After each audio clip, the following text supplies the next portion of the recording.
Oh, eto. Hello. Tuloy pa rin ang trabaho sa opisina kahit naka-costume. Kaya si Kuya nag-fill out ng kanyang form. So, ate, sina-assist si Kuya ni Darna, di ba? Ayan. So, sige, tuloy lang ang trabaho. At tuloy din.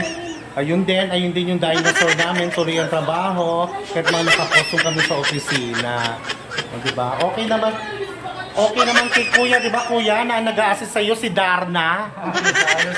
Okay, di ba? Say hi, Kuya! Ayan po, ayan. Okay. Di ba ang saya-saya? Ang bongga ng aming Trick or Treat Halloween. Ang theme po namin, ano ba yon? Child-friendly ang theme natin. O, sige, mama, alam ko mananalo kami rito. Mananalo kami ng grand prize, 1.5 million. Ang grand prize. Pero yun naman, kiniginaw na ako, sinisikmura na ako. Hindi pa ako kumakain, mag-effort lang dito, sinisikmura na ako. Manalo lang kami. O kita mo naman, hindi ko alam kung Catwoman ba yun o dinosaur. Siguro crossbreed to ng pusa at dinosaur. Ayun, tingnan mo, wala na.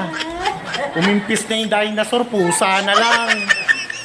O syempre, nandito si Aquaman. Hello, Aquaman. Ayan, nagagalit si Aquaman. Siyempre, say hi, guys. Ito, yan yung costume mo naman, labas mo.